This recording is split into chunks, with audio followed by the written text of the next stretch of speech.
and the end of the dance music. Thanks for watching, guys.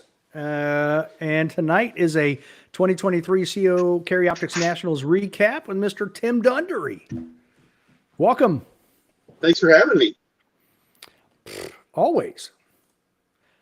It's always better when there's more than one. It's not as lonely. One is the loneliest number. Oh, absolutely. Unless you're at the shooting range with your own ammo, right? Well, that's true. Yeah, then sometimes it works out better. Nobody to interrupt you. Oh, so how was the trip overall? Overall, I'd say very good. Not counting my own match performance, but I can't let that just detract from a very fun, very solid match and trip. Well, and Randall Tolles and we recorded an episode earlier today. And one of the things I asked him was, I said, everything I saw on social media, everybody had a bad day.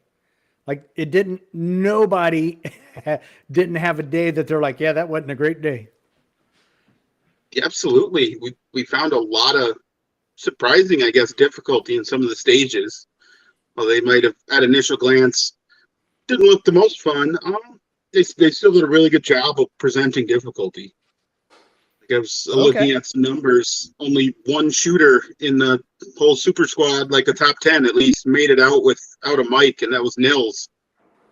Everybody else had at least one or more mics, and yeah, just goading you to shoot those long targets on the move. Well, and Christian had a no shoot, and Jacob had a no shoot, and Nils did not. Yep, Nils was super clean, and that's a heck of a feat to shoot a match like this clean. Yeah, that's pretty amazing. But I will say this, though. At the same time, Christian had a ridiculous number of alphas in a ridiculous time. Absolutely. Watching him, I was squatted with him and just getting to watch him lay waste at what really seems like a comfortable, repeatable pace was really cool. Really? Yeah, at no point did he seem like he hung it out there, for example. It all looks extremely controlled. Well, that's scary because he was the fastest dude at the match. I mean, yeah, it's obscene. Like I was beginning to think he wasn't human, and I think on day one he had a stage with the mic, and that surprised me. Just brought him to reality, you know. Okay. So now all right, so when did you leave and when did you get to Ohio?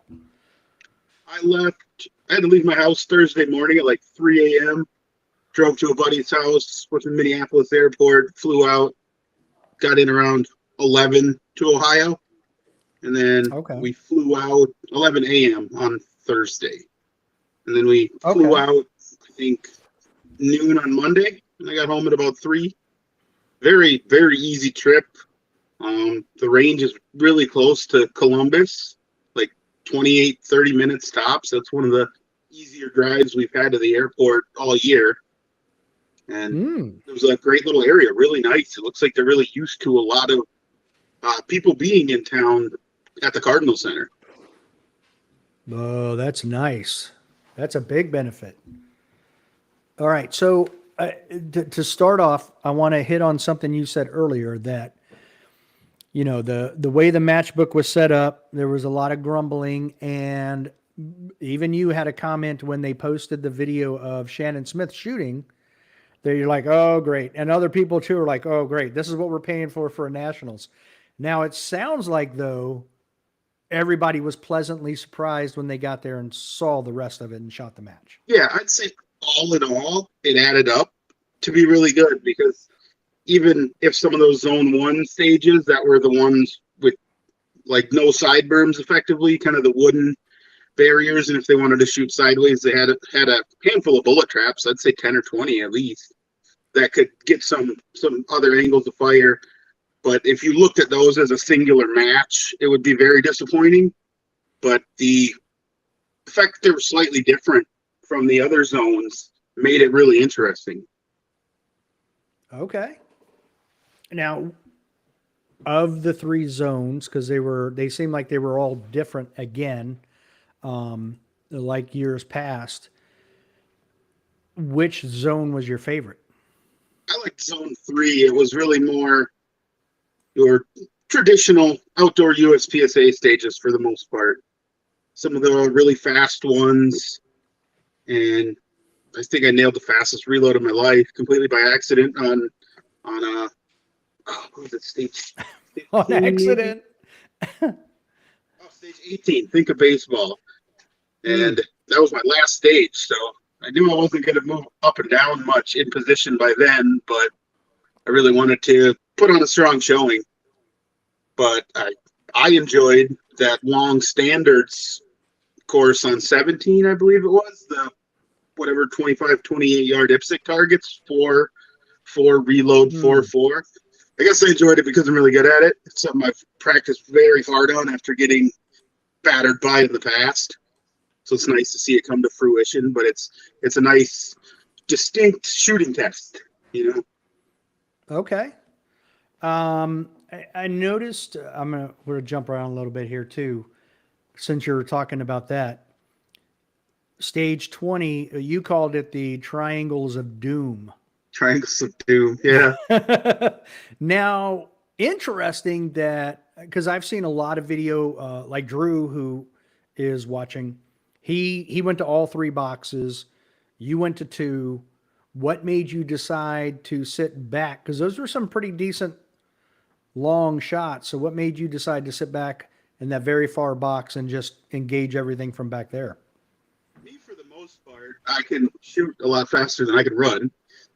And I just know it was a 20-yard run, man. 20-yard run, full bore. Your heart rate's gonna be up, no matter who you are. Some more than others. But I was willing to risk it. It was easily the faster way to go, but it was much riskier. But I Right. knew that I've been doing a lot of work on long targets like that, and I was definitely comfortable risking it, weighing it versus the time to run. I think somebody Okay. timed JJ before when we were walking stages and said he could make that run in just under 4 seconds. Okay, let's call it 6 for me. Okay.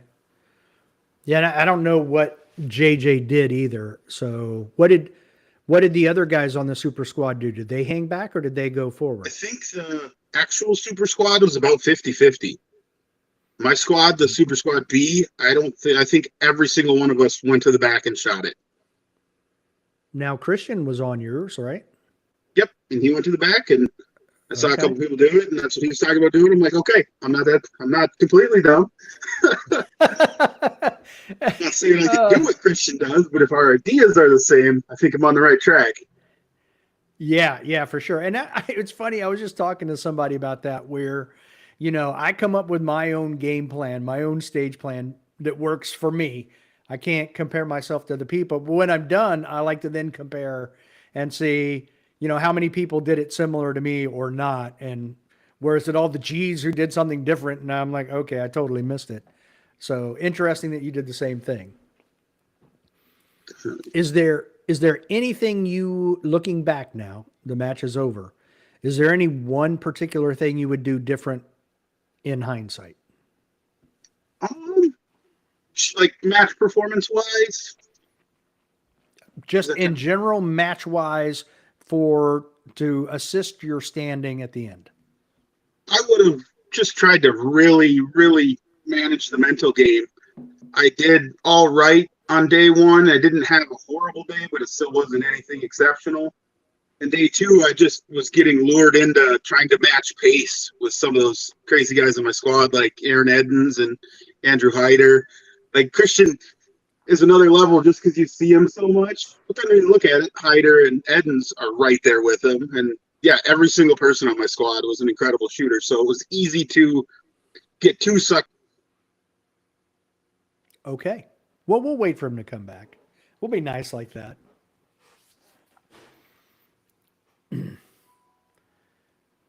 It should be just a moment. I could put back on the techno music. Here we go. I'll just sit here until he gets back. Oh goodness. You gotta love the dead air. That's the hardest thing to fill.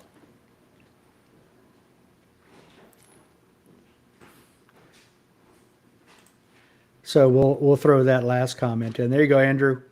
You're back on the screen again. As we wait for Tim. Oh, that's hysterical. Oh, there he is. I know I dropped out, but all of a sudden your screen was black, and I was like, I'll keep going. We'll find something to talk about. Drew says Zone 3 was great variety and Zone 1 was heavy penalty. Yeah, there was Yeah. a lot of half hardcover IPSCs, so hardcover right down the middle. And even from 5 yards, it's not easy to shoot two alphas on those. The alpha zone is probably 2 inches wide near the middle, definitely. and then tapers to nothing at the top and the bottom, basically. But Okay. Now, all right, so walk us through. So I guess you checked in. You said you got in to the airport at 11 on Thursday. Yep. So I assume you checked in that afternoon? yeah, check-in was easy. It opened at 1.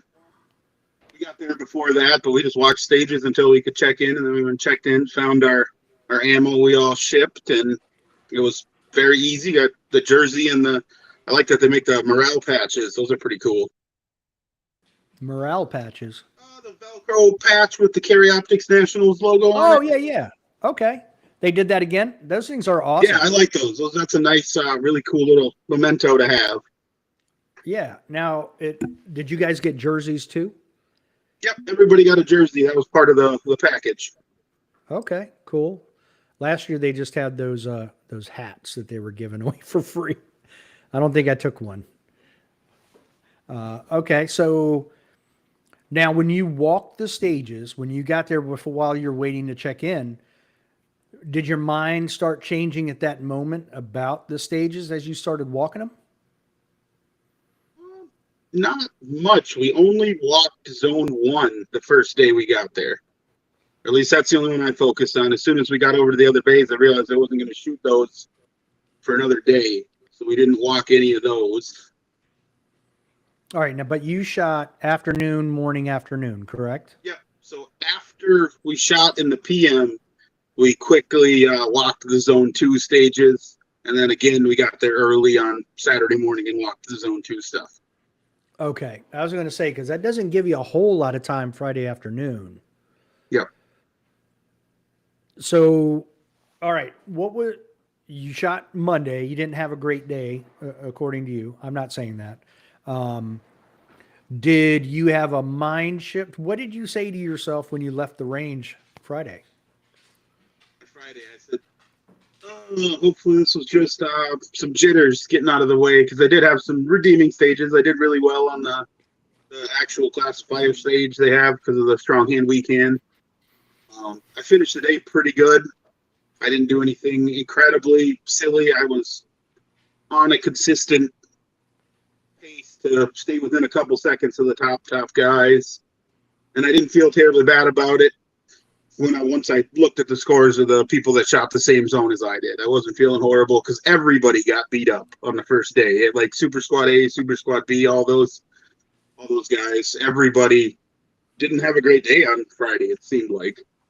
Now, do you think that was weather, or do you think it was people like when I talked to, it's a little bit of a spoiler, Randall earlier, he was saying too that he was expecting a little bit more speed shooting and a little less of what he saw. Do you think anybody else ran across that? Like they were mentally anticipating one style and got another? I'm not sure, because I think it's difficult to anticipate that kind of stuff. I don't really have any expectations from what I see in the match book, but I obviously know stages can change a lot from the match book to the ground. But so I don't try to come into it with any kind of gauge. I just base it off of previous nationals and just to expect to find well-constructed, challenging stages. I think they really went heavy on the partial targets and hardcover difficulty, as well as adding some distance in to make it more difficult. So there wasn't as much opportunity for Fields of Fire because you couldn't shoot side berms. Okay. So do you think it was just weather related then, or what do you think caused I think this? it was mostly weather related, and just a combination of difficult target presentations. They were just very hard and very choppy. It wasn't easy to flow and blend and think. Yeah, it was more than what a lot of people probably expected or would have been used to. I'd say the same, I guess, for myself. There was definitely a lot of partial targets everywhere in that zone, but the weather was a huge factor. You do everything you can for it, keep your dot dry when you're not shooting, but 5 seconds after the beep, your dot's got water on it, no matter what you do. And we were pretty lucky. We skipped out. We only had a couple of times where we had to shoot when it was physically noticeably raining. I think one of mine was on one stage that I actually did really well on. But by the last couple shots on an array of 2 targets, I couldn't see the targets anymore almost at all because the gun smoke and the bags on the targets. I was like, God, I hope I hit those ones. It's like trying to drive and the inside of the windshield's all fogged up. Precisely. And it just gets worse. With every gunshot, you're static and all the smoke just starts to build up, especially when it's humid and raining. It really makes a lot of smoke. Right. And when you first turn on the defrost, it gets worse. So that's where you're at now. Yeah, you're rolling the windows down, you're scrubbing it up. Don't die. So now what I made the comment this is your first time on the Super Squad, right? Yeah, yep, on any sort of thing like that. Okay. So looking back on it, how was it any different than any other nationals you shot? I'd say, yeah. Just by virtue of squatting with people better than yourself, it's gonna push you, for better or for worse, to shoot faster and try harder and everything like that. It's much different when you're perhaps the best shooter on a squad and you have to kind of set your own pace. Usually that's the case with a fair amount of the matches, especially locals. That all have to you develop into a comfortable pace where you shoot really good points because you don't feel pressed about time because you're not seeing anybody just wiping your face in the mud with the stage. Like Christian, for example, just rubbing everybody in the dirt. That third day was unbelievable. So okay, you mentioned that you fell into the trap of trying to keep pace. Yeah, I knew I wanted to do well. It came out of the first day. I didn't feel horrible, but I didn't feel great about it. It was kind of just a meh day, and really wanted to try and push in areas I was comfortable with, remembering that just because the target's at 15 yards, I do a lot of doubles at 15 yards, and we're doing in the teen splits most of the time and making it. But you introduce the choppy movement and the little bit of variations, and you just start either A, dropping points, or B, slowing way down. And that's kind of the stuff that happened as I definitely didn't try to push. I didn't want to. It's just that subconscious thing creeps into you. I was paying a lot of attention to the shooters going before me, and next thing you know, you've developed an artificial pace in your mind, and it's not matching it when you're shooting it.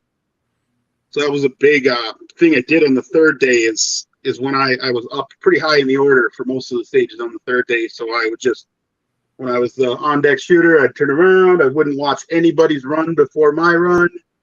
And that really seemed to make a big difference. So at what point did you realize you were being sucked into that? Probably once I thought about Saturday evening, just hanging out at the house with the other guys. And I was like, wow, I'm looking at my scores and I'm like, a lot of my times are there. I just had a lot of bad points. I shot more deltas in this match than I've shot in the last 10 matches before that. So it's pretty painful. So you think of stuff like that, and usually a delta is just you got really lucky. You were pulling off the target or something wild and you got lucky. Okay. So the change in pace helped you out on day 3. And what was it? Any nerves going into Friday afternoon?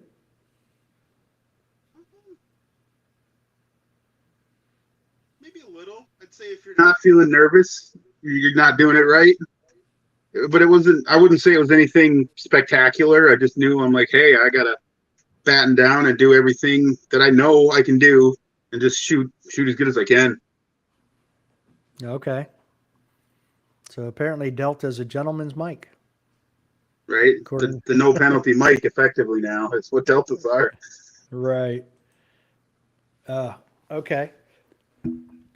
So any favorite stages? What?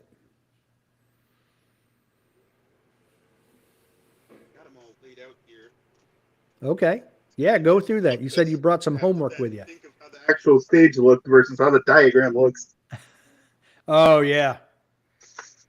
I liked stage 2 quite a bit.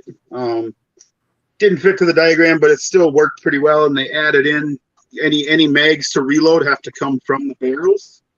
So you started gun loaded, hands on X's in the middle of the stage. And there was a barrel far off to the right and a barrel uprange and to the left. And it was big enough that you had to reload, and you had to go to both of those positions anyway. So there's a lot of fun determining which way you're going to go first. So there was still enough choice that, Oh, you're back. Okay. yeah. So there was still enough stage choice. 2, they kind of gave an opportunity finally to shoot a little bit on the move. Because I think I started on 4, so stage 2 was like 4th or 5th stage that day.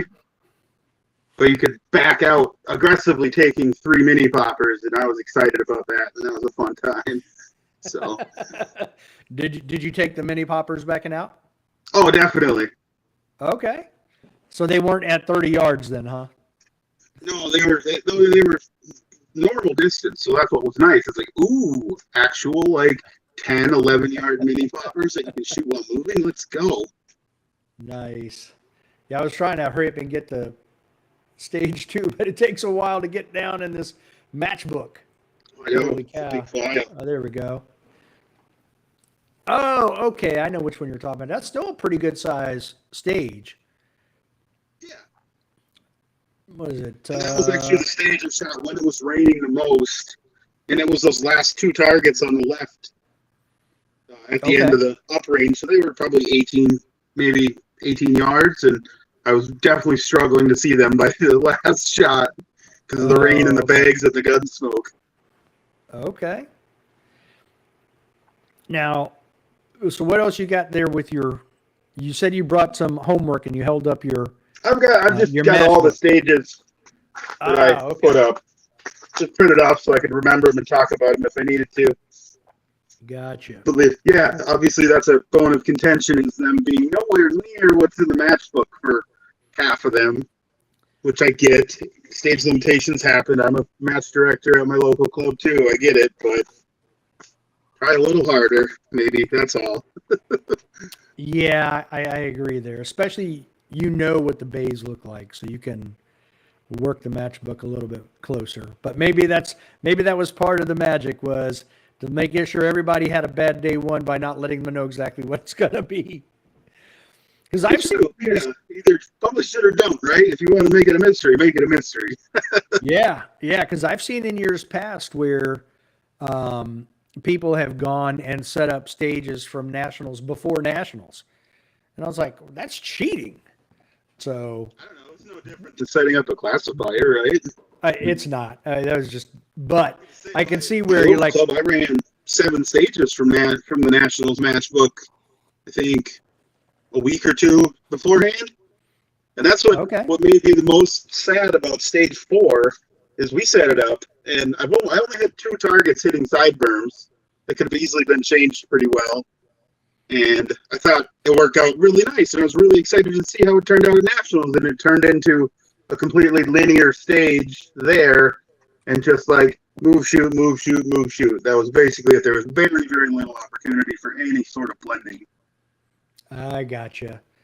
Which it could have been three shooting boxes, and it would have been the same stage.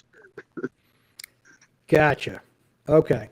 So it almost turned into just a memory stage where you just had to remember where to stop to engage what targets and then move on. Yeah, like it could have been a lot more. They could have done the ability to blend it better, but the targets were so far that it really took away any thoughts about trying to blend the positions. You start talking like 15 to 18 yard IPSC targets, you really don't want to try and shoot those on the move if you don't have to. Yeah. And now I take it some of those were probably partials as well then? Yeah, absolutely. It was the dreaded half hardcover in numerous places, stuff like that. Now, were there any stickers found on porta potties? Number one. No, just made sure I gave some away at the awards dinner, but none beforehand, beforehand? basically, so I wouldn't run into that issue. Okay, that's funny. I saw your post before nationals just as an etiquette reminder, so I had to ask. I stole that. Yeah, I like saw a meme for like I think it was an electrician's Instagram page or something, and I was like, wait, I can use this. Close the lid, and please don't put any Timmy stickers in there. Now they had that building right there at the range, like right there at the base. I don't, and he's gone. So we'll have to wait for him to come back. There you are. And did anybody find anything in that building beneficial? It's like some type of outdoor, like gunsmith and stuff I'm right not there. sure. Like that Red Feather Outfitters, I think it was. Yeah, that's it. Yeah. I didn't hear a word about it. I stepped in to pick up my stuff and check in, and went back outside. Okay, so you didn't loiter. All right. No, most of the people in there don't like me. I'm pretty sure. So it's kind of the headquarters building, right? So I was going to say, must be a lot of USPSA people in there. Is it just your sense of humor? They just can't understand. Some of them secretly like me. That's the fun part.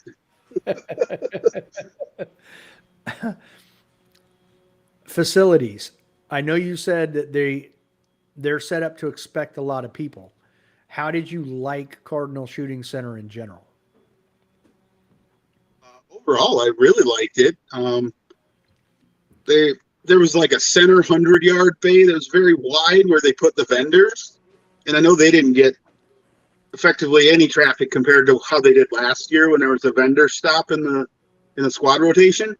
It was much harder to get to different zones. You'd go out to the road and walk past. So the closest you got to the vendors, if you didn't expressly go there, was like 75 yards. Oh, wow. Cut down on a lot of traffic for the sponsors and vendors, which is a big reason why they sponsor the match. Where did they do the Bill Drill and the Sig Sauer Shoot Sig competition? On that range? The Shoot Sig actually got 3 of the bays in zone 1 that have the no sideburn bays. So they got 3 of those. So I think the bays went 1 through 6, and then 3 Shoot Sig bays, and then 7, 8, which is chrono, and 9. Okay. And I take it the Bill Drill then. Another shoot, like a Sig handgun tryout, and the Beretta side match on that 100-yard range. But the shelters and everything were about 75 yards from kind of the route of travel. How many people gathered around for that Bill Drill shoot off? I'm not positive. We wanted to stay, but it was wet and miserable, and the weather basically sent us home. We were like, okay, we're tired, we're wet, this is gross. We got stuck, sent home. We saw a few live videos. It looked like there was 50 people hanging out, I'd say. Yeah, it looked like, that's what I was just trying to see if maybe that's what it was. It looked, and it was very interesting. I wish they'd live streamed that, because that would have been cool to see live. Yeah, I saw Riley. Love that idea. Yeah. Sorry. No, I was saying Riley Bowman was just streaming it on Instagram from his phone. Yeah. So, but it would have been nice to have lives. Yeah, it would have been nice if Shooting USA could have streamed that live somehow, but I'm sure they probably are doing it, putting it on the show. I'm not positive, but I know they took a lot of footage from a lot of places, so I think they'll turn up something really cool. Yeah, I do too. But yeah, I love the idea of that Bill Drill Challenge. Like, that's a very cool idea. I think anybody who wins it progressively every year should be disallowed from the next year. Because, I think a lot of people didn't do it initially because they didn't read it all and understand they weren't shooting against Lockwood. One of the undisputed kings of thing until the final. So Yeah, exactly. And I guess what Billy Barton shot the same time that Isaac did last year. yep, it looked like Billy put in some work. He's always been fast, but it looks like he really tightened it down this year. Yeah, so it'll be interesting. So I guess he'll be the king next year. Somebody will have to challenge him at the end, but it'll be interesting to see if somebody finally drops it below 123. Yeah, definitely.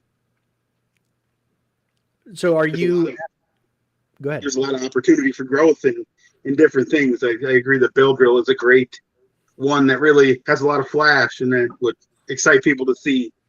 But yeah, there's a lot of different options for like small drills people can come up with. Absolutely. Now, are you hoping that next year you're going to be back on the Super Squad? I'm pretty sure I'll be nowhere close next year, but that'll give me just a leg up to have a good performance and not do anything dumb. Okay. So you enjoyed that competition on that squad? I did. I would love it if I could go back. Yeah, like I said, I learned more this way than any other way. You can pick up really small things that really top shooters like Christian and Jacob do that you just can't get anywhere else. You look at Oh, maybe a that's way they right. enter a position or what they do, and it's even harder to pick up in video. Just 'cause when you're right there, you can see a lot more variables in play than you can in a video, for example. So it's very Right. valuable to be on that squad. I forgot that Jacob was on there too. So you had number one and number three on your squad. Yeah, I mean, I was gladly the worst shooter on the squad, but but no, it was very cool.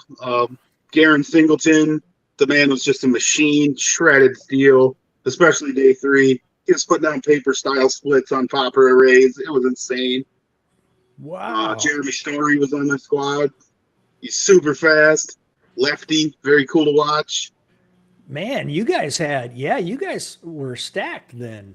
Yes, like I said, Holy cow. with the addition of Sailor, I'd say it made it the real super squad just for absolute peak talent with Jacob and Sailor on it. Wow. Yeah, you had one, three, five. Jeremy was 12. And was Aaron on your squad? Yep, Aaron Edmonds, Yep. So he was Andrew 15. Biter also. Yeah. That's crazy. It was fun watching those open guys adjust to minor on day one. I shot with both Aaron and Andrew at Area 5 a couple weeks ago, and that was very cool, very good experience. Then I saw that we were on the same squad here, and I think it was one of the very early stages in the match. Aaron went up and laid down just a crazy time, like 2 seconds faster than anybody else on the super squad had put up yet. And he gets back. I didn't see his points or anything. I get back and I'm like, man, he crushed it. He's like, in time, but I dropped 26 points. Oh my gosh. Yeah. Well, he Doesn't posted hurt you a when you shoot minor. He tightened it up a lot after that. okay, yeah, he posted a video. I think it was after day one where and he put in the comments, he's like, my dot is moving too much. Yeah. That made me laugh. So yeah, he was shooting his carry optics gun like an open gun then. That's funny.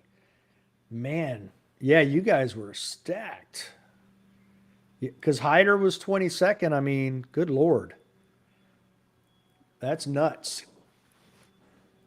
So, what do you think was the one thing you learned the most from shooting with those guys? Don't bet against Siler, or I'd say honestly that a lot of the small details that people trouble over on stage plans don't matter. A hmm, well planned, but maybe not super meticulous stage plan that you can execute every time is going to beat it. okay. I am going to take that one to the bank. It I was like cool to that. see. Like you'd see him really talking about the intricacies, but then you'd see a couple of the guys that run just slightly different variations. I'd say most of the guys ran very similar stage plans the entire time. Every once in a while, you'll have one person or two people going left versus right. But Okay. even then, the times across the board are so similar. It's more about execution than meticulous planning. If you got a plan that you can remember well and execute without any delays or unnecessary garbage, it's going to do you well. It's going to treat you good. And that's good advice right there.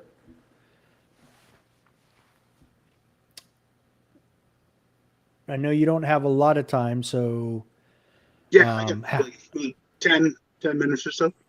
okay. How was the award ceremony? Pretty good. Um, wasn't terribly far. I think it was like 20, 25 minutes away, but it was in a really nice area. They had plenty of food. Bonus. Okay, Everybody's well, waiting for on that sure. as usual. Sadly, they didn't have free beer this year like they did last year. So it's like, oh man, I would have rather had free beer than leftover food. But they didn't prohibit people from bringing in their own outside stuff to drink, so that was fine. Okay. The prize table was incredible. There was 50 guns on it.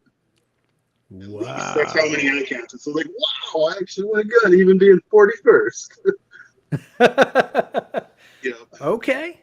Now, I didn't really see much. I don't know if anybody streamed it. I didn't see it, but you went last year? Yeah. So, did you go the year before? Yeah, so this was my third nationals. Okay, so you did both of the CMPs where we did it in the Fox. The Talladega build. Yeah, the we did building it. at the racetrack. Yeah, and we did it in the infield, the one before that. Did this one equal those for location? Say it was very close. The food was a little bit better last year, but it's free food. It was plenty good. The free beer. It was in like I said, a very nice place. There was nobody else around that wasn't in our group or our party or anything like that. It was still light out for a long time, which is kind of cool. Not used to that with it being in Oh late yeah, June. right. Uh, Nice big space, and yeah, there wasn't really anything bad about it by any means. Okay.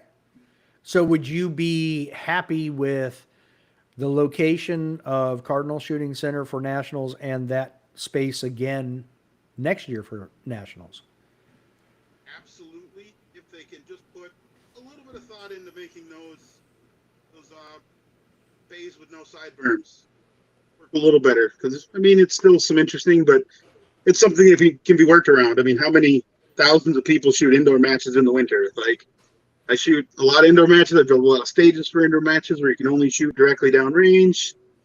Selective use of their bullet traps. I think they can do a really good job with a little bit of effort, and I think it's a fantastic location. Okay. All right. I mean, they didn't quite have a year, from what I gathered, to completely prepare the range, to build more bays and do all of that. So I feel like now they have the time to kind of focus on those bays with limitations and kind of shore that up. And then you might turn that into something really spectacular. Yeah, I agree. The infrastructure is already there. Like, USPSA is the drop in the bucket for Cardinal compared to the shotgun stuff they do. There was $100,000 motorhomes by the dozens in the parking lot of the shotgun area, everywhere. Whoa. There was so many people in that part. It was crazy. And we come here for one weekend a couple times a year, So I think it's a very, very good place. It's already thought out. It can support the stuff. The airport's close. Yeah, they just do a little bit of, if they could build another 6-pack of the dirt bays, that'd be phenomenal. And I think there'd be no downside to that. Maybe not the June weather, but other than that. Right. Well, and when I had June Kim on, he goes, "Look, man, it's Ohio. It's where I spend some time there. It's either hot or it's raining, and it's going to rain," he said. And it did. A lot of people said that, yeah, rains more here statistically than the Pacific Northwest. Oh, wow. Okay. Well, that's good to know that, the facilities and all that turned out well, because they had to do a lot of work. So awesome. Yeah, it That's good to know. shows. I'd say they did a good job. You can see a lot of the stuff was newer. like the gravel and the bays could be worked on. But like I said, it's new. I can't fault anybody for stuff like that when it's new. They did a ton of work for us to bring nationals, and I'm pretty happy with it. Well, now, so they have that. CMP's adding 5 bays, I'm hearing. So you still be able to use that for some nationals, be able to use Cardinal Center for some nationals. So a little bit of variety going around. I like it.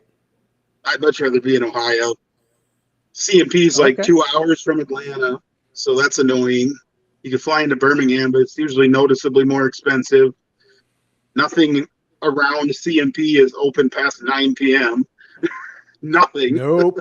Nope. So So in that regard, I agree. And it's for me, I like to drive. So it's only 8 hours versus 10, 11 hours. So yeah, if I I'll got take four Ohio. dudes together, I could drive to CM or drive to Ohio 12 or 13, I think. Not unbearable, but not ideal. Right, but doable. Yes, absolutely. That's nice to have the option. We might look into that next year if it's there, which I'm assuming it will be. But Yeah, in a way, I hope so because I want to get a chance to shoot there. So now, did you stay in a hotel or did you stay in an Airbnb? Where did you we stay? stayed at Airbnb. Like that's another one of those infrastructure things. There was a bunch of them. So I think the Airbnb owner said to my friend that signed everything up. Oh, you guys must be shooting at the Cardinal Center. I'm like, yeah, they knew it. They knew about it. They were happy about it. Great. That's a plus too, then, if you think about it, because they're friendly to shooting sports. I mean, Yep. you can't get anything better than that. Because I've heard people say that they were at Airbnbs, but had to, they kept it on the down low that they had guns and stuff. So in other locations. Yeah, I could see So, that. so that's good to know that, they're used to it. They're accustomed to it. So, oh, that's awesome. Now, what about restaurants, things like that? Or did you guys just eat in your Airbnb? About half and half. I was traveling with Lane Grease, another Super Squad GM. I love the guy. He's in So Iowa, so there's he's a close to me. We see a lot of we so shoot a lot there's of a matches side of together. so He he eats likes a to side save of money, beef a so he day. gets all the groceries he can. We drug him out to dinner a couple times. There was a pizza place a block away, another upscale like American food restaurant a block away, a nice cafe 2 blocks away. Everything we could walk to in the little town we were in. So how far away were you from Cardinal? 16 minutes. We were in like a little town called Sunbury. 16 minutes. That's Yeah, nice. that's phenomenal. I don't even live that close to my home range. Right.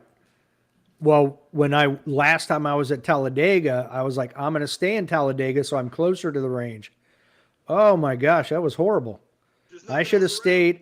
There's nothing. I should have gone to the other side of town where I was the year before because at least they kept the lights on in the streets past 7 o'clock. It's ridiculous. So that's good to hear that, there's plenty of places to eat. As you said, there's more stuff to do. They keep places open. So I like that they have that big, it looks like a truck stop right there by Cardinal Center. Yeah, I think there was a couple restaurants right there, a couple gas stations. It's kind of a little A little more happening like more place. than your normal gas station. It seemed like it was a big store. Got a bunch of different Okay. stuff. Very nice resource to have so close to the range. Nice. Okay. Was there anything else about the area that you can think of that would be beneficial to anybody traveling there? Oh, How easy was the airport not to too get in much. and I know out if of? you're driving to the USPSA portion, you can kind of go a little further south or a little further north and go around the shotgun area, so you don't have to drive a mile at like 6 miles an hour through the shotgun area. You can go around it. Did Phil Strader, did he drive his big old RV and park it there? I didn't see specifically because there was only Josh Fralick for the F5 Farms who was doing the filming had his trailer parked there more as an office. I don't think he stayed in it, but yeah, Okay. they did all the video stuff. That was phenomenal. Yeah, I mean those guys do great videos. Amazing. So they probably have all their stuff inside that RV to be able to do all that work. I always, you've got those guys there. Why can't they do a little bit of some streaming? I mean, they're very good with video stuff. I like the videos they put out. There's still nothing about the match. You know Yeah, what I I'd like mean? to see if they could even do a little bit of. I suppose I wonder how they feel about streaming the match when there's still so many people left to shoot those stages. I wonder maybe if that's something they're trying to stay away from a little bit. A competitive equity issue, perhaps, but I don't think it would make a huge difference. Okay.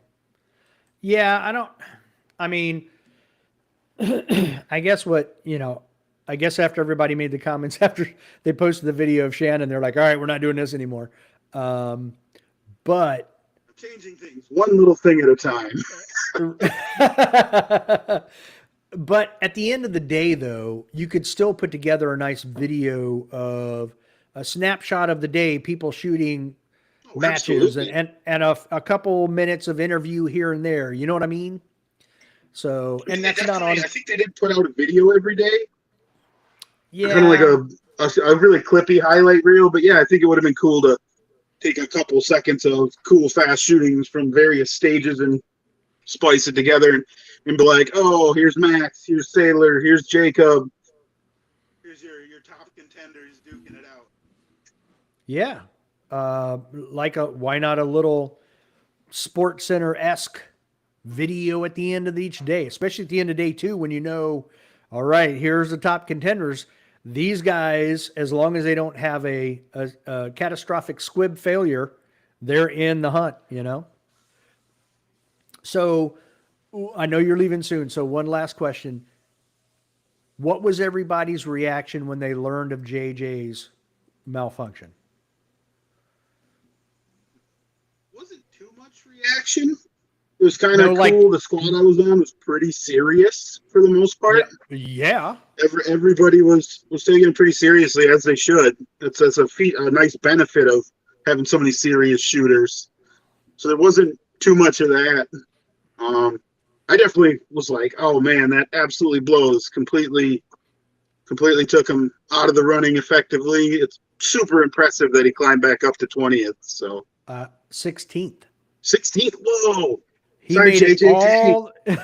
He made it all the way up to 16th and back above 90%. Crazy.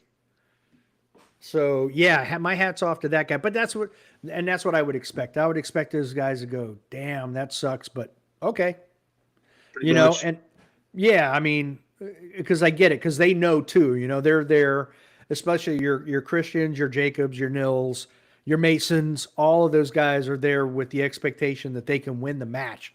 So to hear that one of their top competitors had something like that happen and completely take them out, then it's kind of like, damn. I guess It's I one of guess those, Mason. it could happen to me so easily too, you know? It's almost Yeah. scary. Like, I think you think about it inside a little bit, you're like looking at all your bullets. What if that happens to me next? Ah. And I had that happen at 2020 at Frostproof at my first nationals. And it was early on, one of the stages, zeroed. I'm like, mother of God. Why do That's I not do really this? what I I want to said, go but home. something like that. Yeah. And then, so at that point, I was like, at least Frostproof sold ammo in their shop. So I bought ammo from them to make sure I didn't have any more issues. And then my goal just became I'm going to try to catch the guy on our squad with the highest number of points.